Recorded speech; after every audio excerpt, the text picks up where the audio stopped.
Okay. Well, thank you for joining us once again. We're coming to you live from Kisumu County at the Kisumu Yacht Club, right on the edge of Lake Victoria. Refreshing pictures of the Lake Victoria without hyacinth. It's been quite a while. And I'm now joined by Emeritus Ombudsman, Senior Counsel and Rorieda Member of Parliament, Honorable Otiende Amolo, just to give us a comment on the BBI report that was received yesterday by His Excellency President Uhuru Kenyatta and Prime Minister Raila Odinga. Mheshimiwa, various reactions. Some people are already concluding a no versus a yes. Some people are weighing in on the two-thirds gender rule, the attempt to bridge it. What would be your remark overall about the report and what has come out so far? Well, my first remark is to thank the President and the Prime Minister for releasing the BBI report. It has always been my concern for a number of months now that the report was being delayed, and yet time is of essence. Yes. Having now released it, and with its formal launch on Monday, it will set the stage for a proper engagement by anybody who cares to engage in terms of its pros and cons. Yes.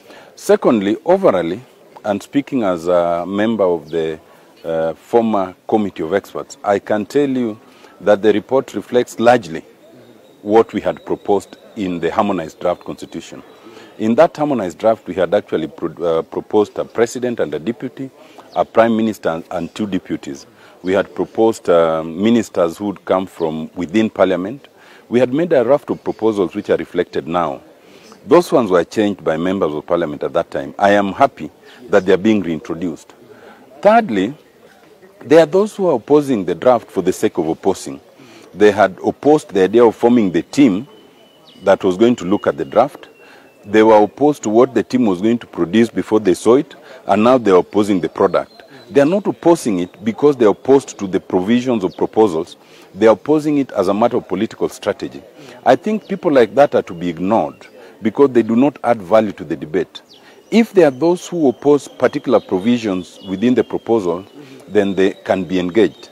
They ought to be engaged. As the Prime Minister said yesterday, this is a proposal. Right. It will be refined into the final bill, which will then be sent to the IBC with the 1 million signatures. And in turn, once the IBC has verified the signatures, it will then be sent to the counties. If anybody has a genuine contradictory view on any one issue, then they would isolate it and talk about it and persuade everybody that it needs to be changed. There's still time for that. But for those who have had speaking so far, they are just speaking from the top of their heads. They have not even read the 204 pages yet because it was only released yesterday. So they're just opposing it as a matter of political strategy. And lastly, just on the same, Mheshimiwa, there is concern that we are going to overburden the taxpayer. Are we broadening the executive for particular individuals to be accommodated in the executive? And if, for example, we have to have 2 senators per county, do you think that is too much for the taxpayer? Let me start by saying that it's a very myopic view to say that we are expanding the executive to create positions for people. It is a myopic view to say we are now overburdening the taxpayer by creating new positions. Because if you look critically, you will find there is no difference. First of all, we are creating 5 positions. The presidency and the deputy are already there. Yes. We cannot be creating this, and the Prime Minister cannot be creating this for his own position. Because the Prime Minister has already been Prime Minister. The only thing he's not been is President. So whether you change the constitution or not, if he's going for the presidency, he will go for it anyway. Yes. Secondly, the position of Prime Minister will essentially be the leader of government business in the National Assembly. As we speak now, there's a leader of majority who's earning a salary. So the Prime Minister will simply replace the leader of majority. There is a deputy leader of majority who's earning a salary. The 2 deputy prime ministers will essentially fill the position of deputy leader of majority, the positions of chief whip and stuff like that. We have the minority leader.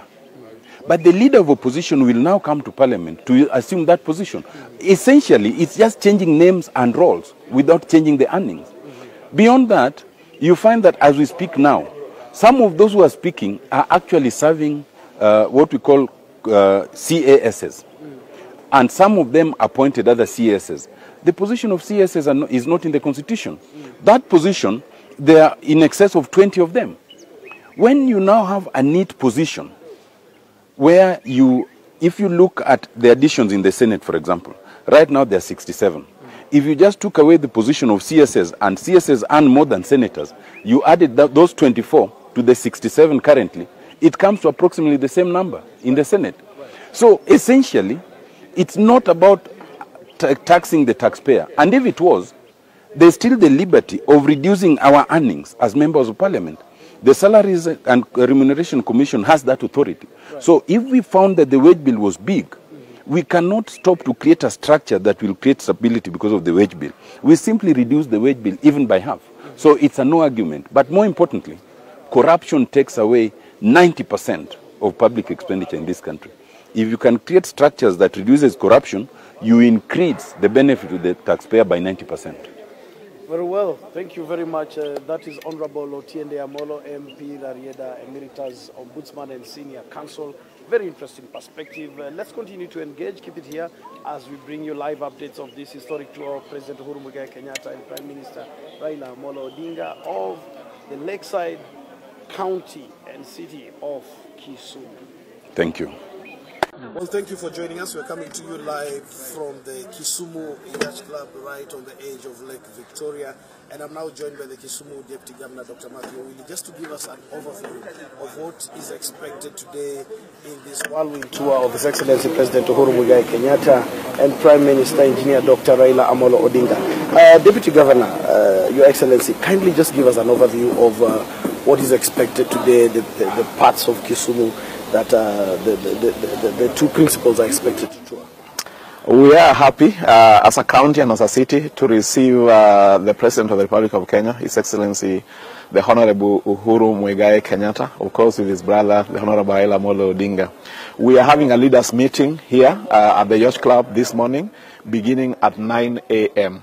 And after the leaders meeting, the President is expected to tour the construction site or the project that he is implementing, the Jaramogi Oginga sports complex, where he will be breaking the ground. But that will be the third stop. The first stop would be at Mamboleo, where we are constructing an international stadium known as Jomo Kenyatta International Stadium. So he will be there as the first stop. And after touring that project, he will also tour another project that is also being implemented in the county of Kisumu with the help of the national government, and that is the market that we are calling Uhuru Market. And then from there, we will, of course, head to the third station. That will be Jaramogi Oginga Odinga Sports Complex, where we'll be breaking the ground, okay, for the improvement of that facility. We also expect that after that, the President will tour the port, the refurbished port, which, as we all know, is already operational and is continuing. Yeah. Just give us some highlight of the port. There have been concerns. There was launch of the works. Is it a white elephant? Is it operating? Is MV Uhuru operating? MV Uhuru is operating. In fact, it is shipping oil to the rest of the East African region. Okay, every single week. It is never, ever since the vessel became operational. It has never rested, basically, so to speak. It has shipped out so many liters of oil to the other parts of East Africa. Now we have also seen increased activity at the port. Not just the shipment of oil, but other commodities as a result of the refurbishment of the port. So indeed, it is not a white elephant, as some other people are saying. Yes. Lastly, the water hyacinth. The last time the President was here, it was a major concern, and there were partners from Uganda who were helping us to deal with this. Where are we with water hyacinth? Well, as you can see behind me, the water is very, very clear. We can only talk about water hyacinth when it is there, but so far I think there is no hyacinth at all, okay, in the lake, and so the activities in the lake, both at the port and in other parts of the lake, is going on as normal as possible. Yeah. Thank you very much, Deputy Governor. That is Dr. Matthew Owili, Deputy Governor, Kisumu County, just giving us a perspective of what is expected today in this tour of His Excellency President Uhuru Kenyatta and Prime Minister Raila Odinga in Kisumu County, coming hot on the heels of another tour in Nyamira and the receiving of the BBI report in Kisii County. Keep it here as we give you live updates of this tour by the second, by the minute from Kisumu County.